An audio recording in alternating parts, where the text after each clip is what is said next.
Welcome, ladies and gentlemen, to the 24th video addition to this 84-part series. This video I'm going to talk about something that I find very fascinating and exciting, and that is the throat chakra. Throat chakra is located just below the pit of the throat, right here. And it is blue in color, or it emanates blue. When you activate this, you see a blue color here. It requires energy to function and to work. And one of the best things that you can feed this is venom and dangerous kind of energy. I'll talk about it in a little bit later.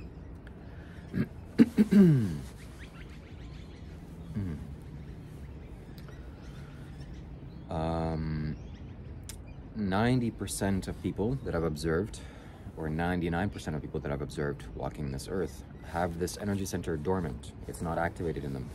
It is in its seed form, or it's the minimalist possible energy that is here. So they have never even considered flaring this up or activating this, or it has never been a possibility in people's lives, and that's for a reason. The reason is that you have to get to a certain level of evolution spiritually. You have to work on the spiritual path for some time for this to become available to you. It's like, you know, you don't start working when you're 16 and then all of a sudden you have a BMW or a McLaren or whatever these other expensive cars are. You have to work on your career, work on your job, and then later on you can afford this luxury. And this is a luxury. Evolutionary speaking, this isn't really necessary for you to work with and survive in the world. Whereas the third eye chakra, for example, is quite necessary, because the better you perceive reality, the better you perceive the world, better you can survive. Also, the location of the throat chakra is unfavorable for its growth. It is in the pit of the throat. It's not like the other energy centers, and it requires the maximum amount of effort for it to flower and blossom. It is by far the most difficult chakra to work with. It requires the most energy, the most patience, and the most skill to be able to properly work with this chakra. Well, continuing on with the throat chakra, I'm going to add some more basic things in this video. And probably I can talk about this in a later video and go into depth with this, because there's so much to be known here, and it's so fascinating to me. Simply because this is the most difficult chakra to work with. That's why it's so fascinating. It's not easy. It's not for the faint-hearted. And that's why the Shiva, or the Adiyogi, is known for his blue throat. He's always depicted as having a blue throat and a cobra around his throat, because of the fact that this is the most difficult chakra to work with, and it's not easy to keep this on display. The reason why the Adiyogi has a cobra around his neck is because, and I know this from personal experience, that when you start to meditate in a certain kind of way, you start to attract venomous creatures towards you. It's like, it just happens. And when I was in Burma, I had the good fortune, or maybe not the good fortune, the misfortune, of coming in contact with a venomous caterpillar, and it crawled into my room somehow, and it touched my finger. I subconsciously knew that it was there, and I kind of reached out in the middle of the night, or in the daytime, like when I started my day. I was still laying in bed, and I touched out, and I touched it. I'm like, oh my God, there's something actually there. I wasn't just reaching out for nothing. And the venom spread to my finger, and it stung. I'm like, wow, this is quite bad. I picked up the caterpillar, and I carried him somewhere far away. But instinctively, I knew that my relationship with this creature hadn't ended. Like, there was something that it was going to show me, and I haven't learned the lesson. It wasn't there just by accident, you know, it wasn't just some random bug. And so a few hours had gone by, and it started raining, and usually I'd walk with my feet just playing on the ground without any shoes, barefoot. And I was walking barefoot on this road, and I had stepped on something. And immediately as I stepped on this, whatever this was, the instant sensation that I felt was, and the imagery that came to my mind was, I had stepped on something that was covered in needles, like a booby trap, a little stick that was just pierced with needles in every single direction. And I just pierced my foot onto those needles. And I was in excruciating pain. I don't think I've ever experienced pain like that. But the difference with me is that whenever I experience pain, especially that kind of pain, I laugh. I burst out laughing. I just find it so amusing that I'm in this body, and this body is capable of experiencing pain, which is unpleasant. And I just find it absurd, and I laugh, and I can't stop laughing, and I just laughed the whole thing. Even though I was in excruciating pain, I couldn't sit still. I was constantly moving. I was moving my foot. I stepped on it with my right foot. And after I saw what I had stepped on, it was this green bug, and the chemicals spread to my foot. It wasn't like bleeding or anything. It was just a chemical reaction. And I was in agony for a good few minutes. And monks were walking past me, and I was in a Buddhist monastery. I don't know if I mentioned. And monks were walking past me, and they were kind of looking at me like I'm crazy or weird. I'm laughing, and some of the monks were kind of laughing along with me.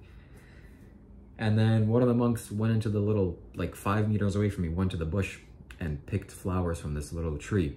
And he took the tree leaves and he said, okay, rub it on your foot. And I rubbed it on my foot, and the sensation diminished by 90%.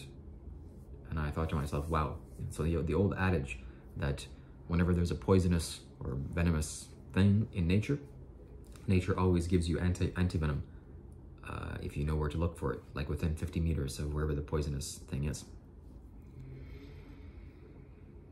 So that's what the Vishuddhi is. It's a store center for poison and for venom.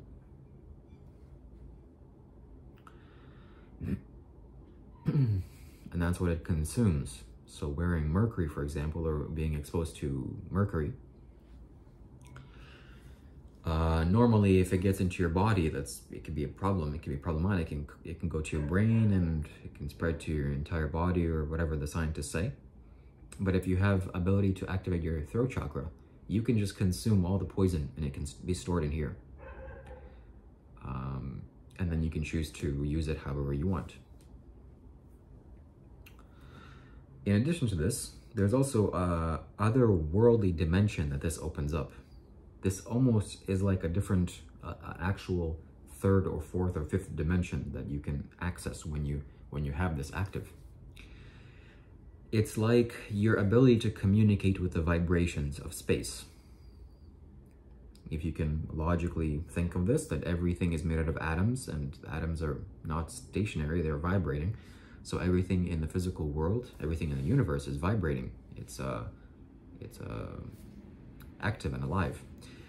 And deterring from that reason, we can see that wherever there's a vibration, whenever there's movement, there's bound to be a sound. There's sound always associated with movement. Even the imperceivable movement does have a sound. So every object carries with it a certain sound, a certain vibration. And when you activate this, you are able to perceive the sound vibrations. And not only that, through your voice, this is that channel that allows you to speak and to voice, you can choose to communicate to the sound vibrations of physical matter. You can change the sound vibrations through your own sound vibration factory here.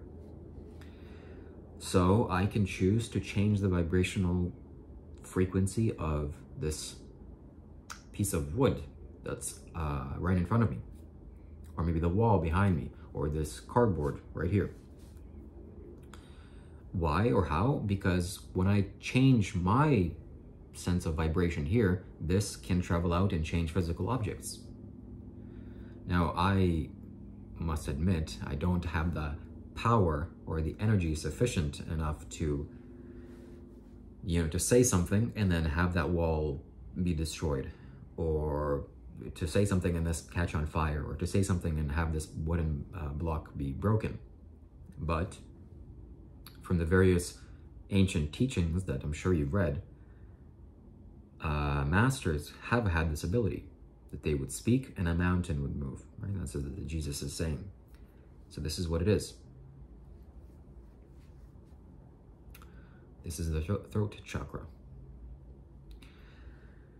So coming back to my example of the venomous creatures, that's why Shiva always has a cobra around its neck, because whenever you open up this dimension, naturally venomous creatures are drawn towards this, or towards you. And his throat chakra, throat energy is so active, it's so powerful, so dominant, that the king amongst venomous creatures not only comes to him and sits next to him, but crawls on his neck and wraps himself around his neck. That kind of power he has, which is, I mean, it's not human. Something that's very important to mention here, something critical, in fact, is that you don't have to consume anything physically. So when I talk about mercury or various other things, this is not to say that I recommend you drink, liquid metal. That's very, very wrong. That would hurt you very badly. You can sit in front of something that is 10 or 15 or 20 or even 50 meters away, and you can consume that thing if you have this active, because this is giving off a sound, it's giving off energy, and you having the ability to master your own energy, you can consume that energy through the part of you that can consume energy. So you don't have to eat mercury, or drink venom, or drink poison like Shiva did when the gods were churning the ocean. You can just learn to consume that energy without being in contact with it whatsoever. And the last thing that I'm going to say, that once you have this energy stored enough sufficiently, just like if you would with your heart chakra, you can expand your energy, your heart energy outwards, and you can make someone feel loved, or you can send love to someone. Similarly, when you have enough energy stored here, you can send this energy out, and through that you can change physical matter. You can manipulate space. You can choose to change something in the physical environment that once it was one way, you can make it another way. And that is the whole process of consecration. So changing the physical matter space around you. If you can take a solid piece of mercury that weighs, that's 600 to 700 kilograms, and you can speak into that, you can send your energy into that, you can make that become anything that you want. You can make that become a god if you choose to.